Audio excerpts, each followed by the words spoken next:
नमस्कार, मैं हूं शम्स ताहिर खान और आप देख रहे हैं वारदात। एक शख्स जिस पर कत्ल का इल्जाम हो, एक शख्स जिसके खिलाफ चार्जशीट अदालत में दाखिल हो चुकी हो, एक शख्स जिस पर अदालत में कत्ल का मुकदमा अभी जारी है, मुकदमे का अभी फैसला नहीं हुआ है। ऐसे कत्ल के आरोपी शख्स को पुलिस की वर्दी दोबारा कैसे पहनाई जा सकती है? सचिन वाजे को लेकर यही सवाल उठ रहे हैं, क्योंकि सचिन वाजे के खिलाफ अदालत में जो मामला है उसका अभी फैसला नहीं हुआ है। इसके बावजूद सचिन वाजे मुंबई पुलिस में दोबारा बहाल हो गया। अब सवाल यह है कि क्या 2 करोड़ रुपए देकर उसने ये नौकरी हासिल की या फिर इसके पीछे बड़े बड़े नेता और कुछ आला पुलिस अफसर शामिल हैं।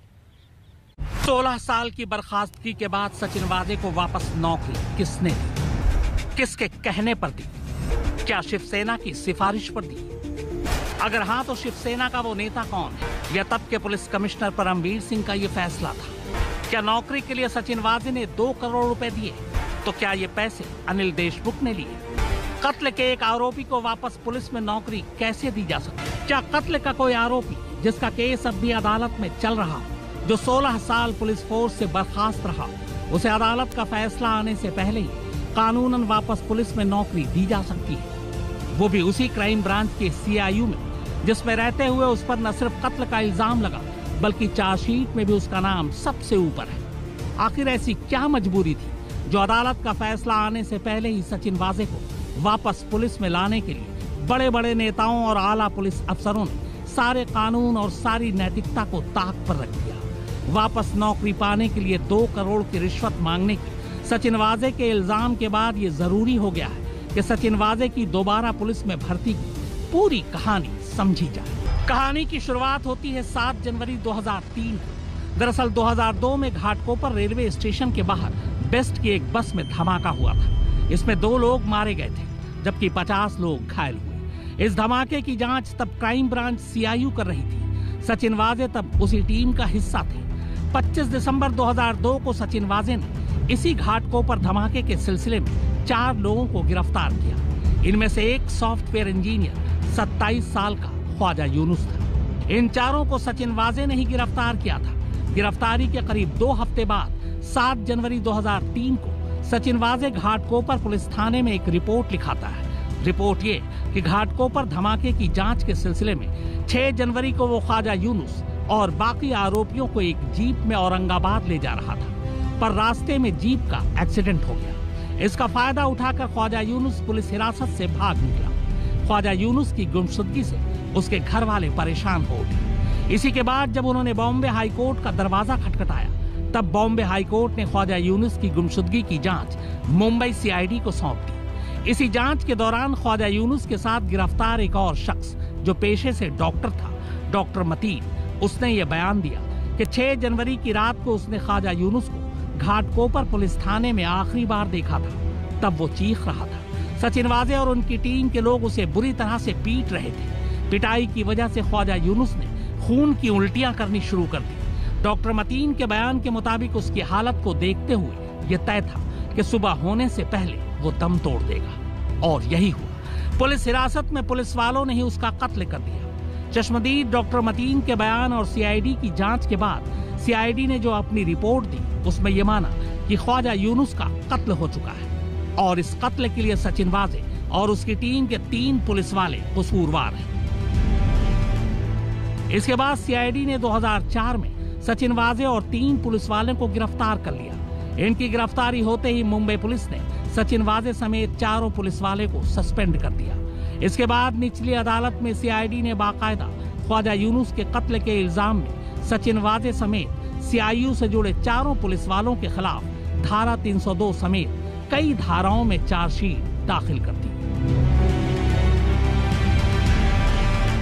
इस दौरान वक्त बीतता गया। सचिन वाजे और 3 पुलिस वाले जमानत पर बाहर आ गए। हालांकि ख्वाजा यूनुस की लाश कभी नहीं मिली, आज भी नहीं मिली है। उधर निचली अदालत में केस की सुनवाई भी हैरत अंगेज तौर पर बेहद सुस्त रफ्तार से चलती रही। बीच में कई बरसों तक तो इस मामले की कोई सुनवाई ही नहीं हुई। ख्वाजा यूनुस की मां इस दौरान लगातार अदालत के चक्कर काटती रही।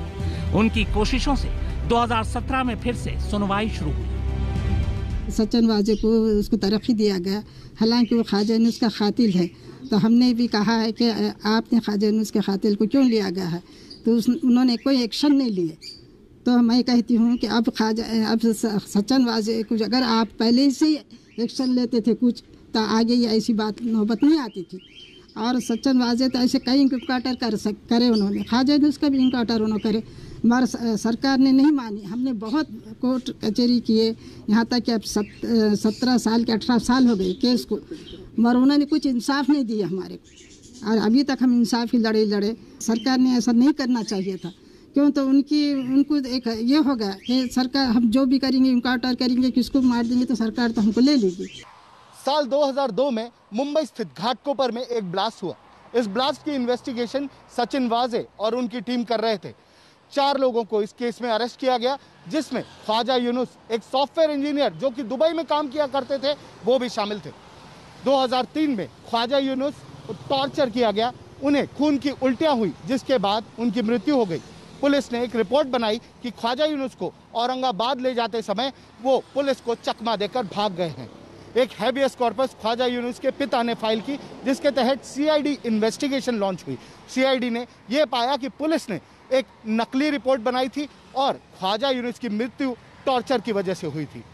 सचिन वाजे और अन्य 3 पुलिसकर्मियों पर केस चला, उन्हें निलंबित कर दिया गया।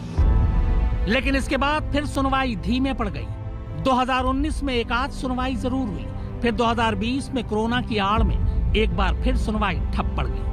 उधर कोरोना की आड़ में सुनवाई ठप हुई, इधर इसी कोरोना को ढाल बनाकर 16 साल से बर्खास्त सचिन वाजे को वापस फिर से पुलिस में बहाल कर दिया गया। 2020 में पूरा देश कोरोना की चपेट में था, लेकिन जो कुछ राज्य और शहर सबसे ज्यादा कोरोना से प्रभावित थे, उनमें महाराष्ट्र और मुंबई भी शामिल था। आम लोगों के साथ साथ बहुत से पुलिस वाले भी कोरोना की जद में आ चुके थे।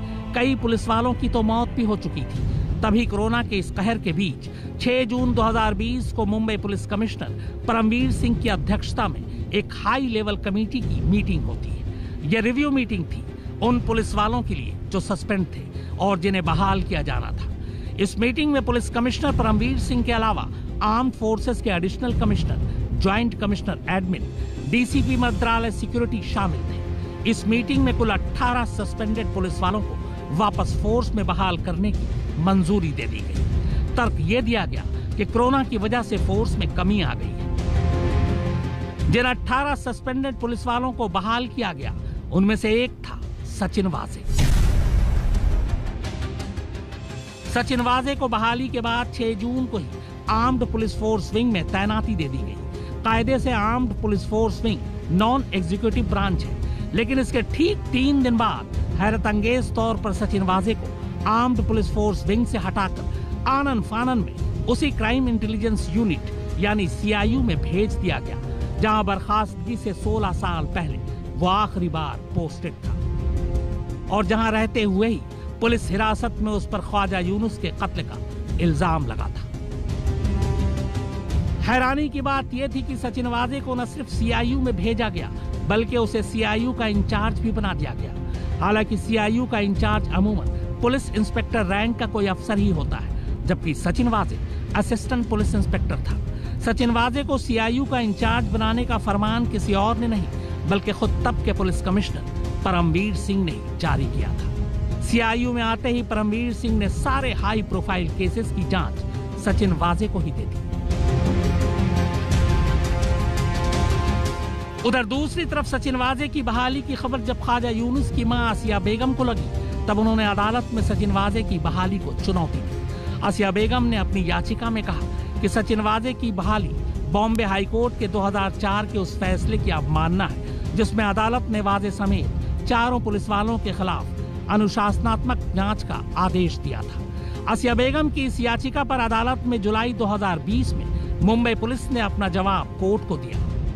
मुंबई पुलिस ने सफाई दी कि चूंकि वाजे समेत 4 पुलिस वालों पर पहले ही क्रिमिनल केसेस चल रहे हैं, चार्जशीट भी दाखिल हो चुकी है, लिहाजा डिसिप्लिनरी इंक्वायरी का कोई औचित्य नहीं बनता था, इसीलिए ये इंक्वायरी की ही नहीं गई। मुंबई पुलिस ने अपने जवाब में यह भी कहा कि 2011 का महाराष्ट्र सरकार का एक सर्कुलर है, जिसमें कहा गया है कि चार्जशीट दाखिल होने के 2 साल बाद भी अगर कोई केस अदालत में लंबित हो तो उस पुलिस अफसर का सस्पेंशन रिव्यू कमेटी की सिफारिश पर खत्म किया जा सकता है। इसी सर्कुलर को ध्यान में रखते हुए रिव्यू कमेटी ने सचिन वाजे समेत 17 सस्पेंडेड पुलिस वालों का सस्पेंशन खत्म कर उन्हें वापस बहाल कर दिया।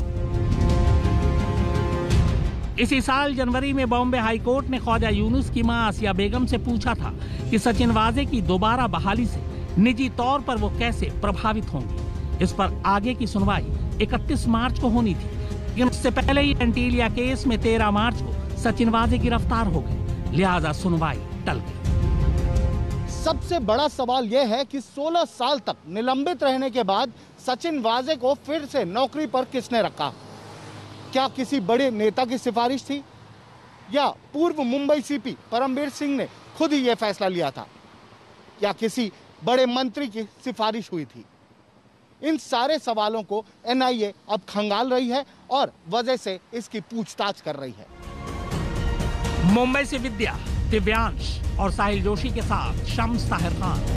अदालत का फैसला आने से पहले ही सचिन वाजे को वापस मुंबई पुलिस में बहाल करने का फैसला परमवीर सिंह का था, क्योंकि वो उस रिव्यू कमेटी के अध्यक्ष थे।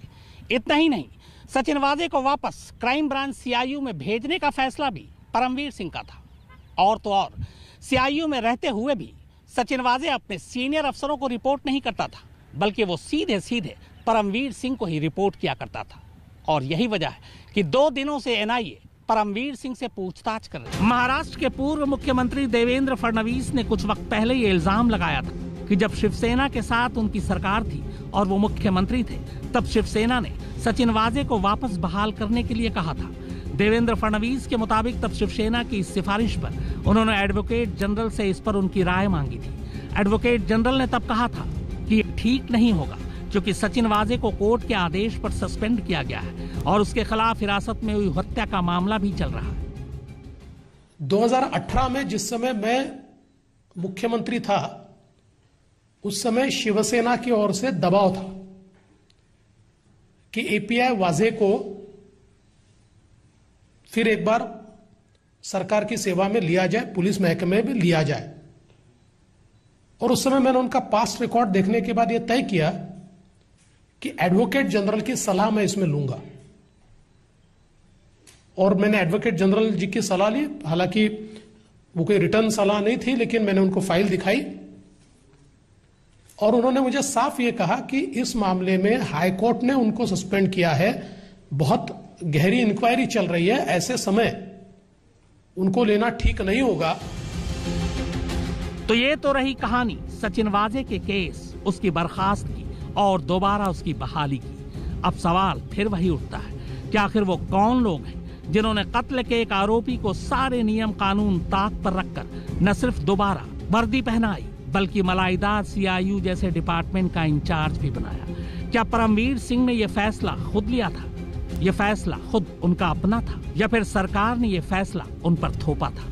जिस तरह से सचिन वाजे को सीआईयू का इंचार्ज बनाने का फरमान खुद परमवीर सिंह ने जारी किया, जिस तरह सचिन वाजे अपने डिपार्टमेंट के तमाम आला अफसरों को साइड में रखकर सीधे हर केस की रिपोर्ट परमवीर सिंह को दिया करते थे, जिस तरह सचिन वाजे से रिश्तों को लेकर एनआईए परमवीर सिंह से 2-2 दिन से पूछताछ कर रही है, ये सारी चीजें कुछ इशारा करती हैं। परमवीर सिंह ने 100 करोड़ की वसूली का लेटर बम फोड़कर अनिल देशमुख को तो नाप दिया, तो क्या अब वो सचिन वाजे की दोबारा बहाली का सच भी वो एक और लेटर बम से फोड़ेंगे? इंतजार रहेगा। मुंबई से विद्या, दिव्यांश और साहिल जोशी के साथ शम्स ताहिर खान, आज तक। तो वारदात में फिलहाल इतना ही। नमस्कार, मैं हूं अंजना ओम कश्यप। हमें उम्मीद है ये वीडियो आपको पसंद आया होगा। लेटेस्ट खबरों के लिए यूं ही देखते रहिए आज तक, और इस वीडियो के पसंद आने पर लाइक, शेयर एंड सब्सक्राइब करना ना भूलें।